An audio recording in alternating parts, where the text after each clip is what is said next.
नमस्कार. जय भीम जय शिवराय मित्रांनो. संदीप कांबळे ऑफिशियल या यूट्यूब चॅनलमध्ये आपलं मनापासून स्वागत. आजच्या या व्हिडिओमध्ये अतिशय महत्त्वाची प्रचंड मोठ्या प्रमाणामध्ये महाराष्ट्र राज्यामध्ये चर्चेचा विषय ठरलेला आहे. तो विषय या संदर्भामध्ये कोर्ट न्यायालयीन केसेस या संदर्भामध्ये काय मागणी आहे याविषयी सविस्तर अशी माहिती बघणार आहे. हा व्हिडिओ अतिशय महत्त्वाचा आहे, प्रत्येकाच्या जिव्हाळ्याचा आहे, अस्मितेचा आहे, मराठी शाळेचा आहे, मराठी भाषेचा आहे. अखिल भारतीय दुर्बल विकास समाज यांनी PIL पब्लिक इंटरेस्ट लिटिगेशन्स ही एक जनहित याचिका नागपूर हायकोर्ट, मुंबईचं जे काही बेंच आहे, सर्किट आहे, खंडपीठ नागपूर हायकोर्टामध्ये त्या ठिकाणी टाकलेला आहे. या संदर्भामध्ये अतिशय महत्त्वाचा न्यायनिवाडा जो आहे 27 जानेवारी रोजी त्या ठिकाणी झालेला आहे. या न्यायनिवाड्यामध्ये अतिशय महत्त्वाचे निर्देश जे आहे त्या कोर्टाने त्या ठिकाणी राज्य शासनाला, महापालिकेला नोंदवलेले आहेत. तर ते कोणते निर्देश आहेत? वाकोडे राज न्यायमूर्ती यांनी प्रचंड मोठ्या प्रमाणामध्ये जे आहे त्या महापालिकेला त्या ठिकाणी जी आपली निष्कर्ष आहेत या याचिकेच्या अनुषंगाने, जनहित याचिका PILच्या अनुषंगाने जे काही निष्कर्ष आहेत ते मोठ्या प्रमाणामध्ये नोंदवलेले आहेत. त्या ठिकाणी त्यांचं म्हणणं आहे, याचिकाकर्ते जे होते अखिल भारतीय दुर्बल विकास समाज यांच्या माध्यमातून ही जी याचिका होती, ही जी जनहित याचिका होती, नागपूरच्या महानगरपालिकेच्या शाळा जी आहेत ते बंद पडत आहेत, ते बंद पडू नयेत या अनुषंगाने ती याचिका होती. या याचिकेचे आत्तापर्यंत बऱ्याच सुनावण्या जी आहेत ते नागपूरच्या खंडपीठामध्ये झालेल्या आहेत. शेवटची सुनावणी जी आहे ते 27 जानेवारी या दिवशी झालेली आहे. तर या सुनावणीमध्ये त्यांनी खूप चांगल्या पद्धतीने जे निर्देश आहेत ते केवळ महापालिकेला न देता किंवा केवळ नागपूरच्या जिल्हा परिषद किंवा नागपूर जिल्ह्यापुरते न मर्यादित ठेवता त्या ठिकाणी माननीय हायकोर्टाने, नागपूरच्या हायकोर्टाने जे आहे ते पूर्ण राज्याला एक दिशा दाखवलेली आहे, एक निर्देश दिलेले आहेत. तर त्या ठिकाणी स्पष्ट याचिकाकर्त्यांचं म्हणणं होतं की जिल्हा परिषदच्या शाळा आणि मराठी भाषा टिकवायची असेल, जिल्हा परिषदच्या शाळा या टिकवायच्या असतील, कमी पटसंख्येच्या अभावी या शाळा ज्या आहेत ते बंद पडत आहेत. हे बंद पडू नयेत या अनुषंगाने जनहित याचिका या संस्थेने केलेली होती. त्या अनुषंगाने बरेच सुनावण्या झाल्याच्या नंतर 27 तारखेच्या सुनावणीमध्ये या ज्या कमी पटांच्या शाळा आहेत, या कमी विद्यार्थ्यांच्या कारणाने ज्या शाळा बंद पडत आहेत याचा थेट परिणाम जो आहे तो समाजावर होणार आहे. थेट परिणाम जो आहे ते मराठी शाळेवर होणार आहे. थेट परिणाम जो आहे ते मराठी भाषेवर होणार आहे.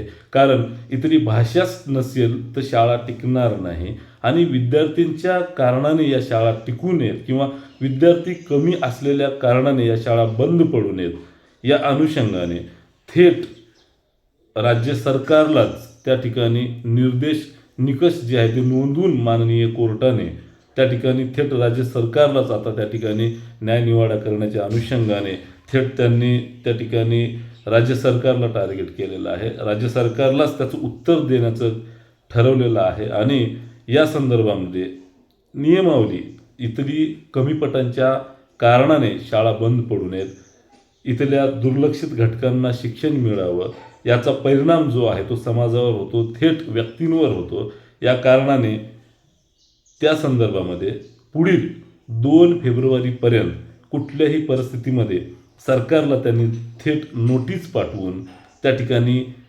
जिल्हा परिषदेच्या शाळा बंद पडू नयेत, मराठी शाळा बंद पडू नयेत, मराठी भाषाचं संवर्धन व्हावं, जतन व्हावं, मराठी शाळेचं जतन व्हावं या कारणानं थेट त्यांनी 2 तारखेला 2 फेब्रुवारीपर्यंत ब्ल्यू प्रिंट जी आहे या अनुषंगाची, या कारणाची, या निकषांची थेट ब्ल्यू प्रिंट उपाययोजना काय करणार या अनुषंगाने माननीय हायकोर्टामध्ये राज्य सरकारनं ब्ल्यू प्रिंट 2 फेब्रुवारीपर्यंत देण्याचं त्या ठिकाणी निर्देश केलेला आहे. आता माननीय सरकार केवळ नागपूरची महानगरपालिका ही महत्त्वाची नसून, पूर्ण जिल्हा महत्त्वाचा नसून, पूर्ण राज्यातल्या या ज्या बंद पडणाऱ्या ज्या शाळा आहेत या अनुषंगाने राज्य सरकार नेमकं काय पाऊल उचलतंय, नेमकं कशा पद्धतीनं त्या ठिकाणी कार्यवाही करणार आहे, या शाळा बंद पडू नयेत यासाठी या अनुषंगाने जे आहे ते काय कार्यवाही करणार या अनुषंगाचा एक आराखडा जो आहे, एक ब्ल्यू प्रिंट जी आहे, एक संविधान तक्ता जो आहे, नियमावली जी आहे ती नियमावली राज्य शासनाला आता देण्याचं त्या ठिकाणी नोटीस जी आहे माननीय हायकोर्टाने नागपूरच्या राज्य शासनाला दिलेली आहे. आता राज्य शासन यावर कशा पद्धतीनं या शाळा वाचवण्यासाठी किंवा या माननीय हायकोर्टाने नागपूरच्या जे दिलेलं आहे माननीय न्यायमूर्ती वाकोडे साहेब आणि राज साहेब यांनी जे काही निकष त्या ठिकाणी माननीय हायकोर्टाने या याचिकेच्या माध्यमातून या PILच्या माध्यमातून राज्य सरकारला सांगितलेलं आहे. त्या ठिकाणी राज्य सरकार नेमकं कशा पद्धतीनं याचं उत्तर देईल, या नोटिसीला कशा पद्धतीनं उत्तर देईल किंवा कशा पद्धतीनं आराखडा जो आहे, कशा पद्धतीनं ब्ल्यूप्रिंट आहे, जी प्लॅनिंग आहे या शाळा टिकवण्यासाठी, या मराठी भाषेला जतन करण्यासाठी कशा पद्धतीने त्या ठिकाणी उत्तर देईल हे पण आपण बघणारच आहोत आणि याच्याकडे आपलं जोरदारपणे मोठ्या प्रमाणामध्ये लक्षसुद्धा असणार आहे. दुसरीकडे नवीन संच मान्यता धोरणे या अनुषंगाने जी काही सिंधुदुर्ग शिक्षण प्रसारक जिल्हा प्रसारक मंडळ आहे यांनी माननीय सुप्रीम कोर्टामध्ये चॅलेंज केलेलं आहे या नवीन शासनाच्या धोरणाला, ज्याच्यामुळे राज्यातल्या 20,000पेक्षा अधिक शाळा बंद होणार आहेत. त्या ठिकाणी त्यांना सुद्धा निर्देश दिलेला आहे. माननीय सुप्रीम कोर्टाने शिक्षण आयुक्त राज्य शासनाला सुद्धा त्या ठिकाणी नोटीस पाठवलेली आहे. हे आपण याच्यापूर्वी बघितलेलंच आहे. या कशा पद्धतीने या दोन्ही गोष्टीला उत्तर राज्य शासन देईल, कशा पद्धतीनं या ठिकाणी शिक्षण आयुक्त जे आहे ते कशा पद्धतीनं सुप्रीम कोर्टामध्ये आणि राज्य शासन नागपूरच्या हायकोर्टामध्ये कशा पद्धतीने इथे ब्ल्यूप्रिंट सादर करणार आहे, कशा पद्धतीने या नोटिसला उत्तर देणार आहे हे बघायचं आता खूप ऐच्छिकाचं ठरणार आहे. आणि तुम्ही स्टे कनेक्टेड, इथे जुळून राहा. मी तुम्हाला या संदर्भातली यथोचित जी माहिती आहे ती सतत देत राहील. या संदर्भामध्ये सतत जी आहे या याचिकाकर्त्यांच्या मी संपर्कात आहे. वेळोवेळी त्यांना आपण मदतसुद्धा करणार आहोत आणि आतापर्यंतसुद्धा त्या ठिकाणी मदत करत आलेली आहोत. त्यामुळं ही कशा पद्धतीनं पुढे कार्यवाही जाणार आहे हे आपल्यासाठी सुद्धा एक बघायचं ठरणार आहे आणि नक्कीच या अनुषंगाने आपण सुद्धा पुढील जी काही कार्यवाही आहे तो सगळ्यांनी मिळून त्या ठिकाणी लढणार आहोत. तर भेटूया पुढच्या व्हिडिओमध्ये. नक्कीच हा व्हिडिओ जास्तीत जास्त शेअर करा. राज्य शासनाच्या जिल्हा परिषद शाळा बंद करण्याचं आडमुठी धोरण जे आहे माननीय हायकोर्टाने माननीय सुप्रीम कोर्टाने या ठिकाणी हाणून पाडण्याचा प्रयत्न करत आहेत. त्यामुळं स्टे कनेक्टेड, जुळून राहा. नक्कीच पुढची जी काही बातमी असणार आहे तर तुम्हाला देईल मी. तोपर्यंत थांबतो. धन्यवाद. जय भीम, जय शिवराय मित्रांनो.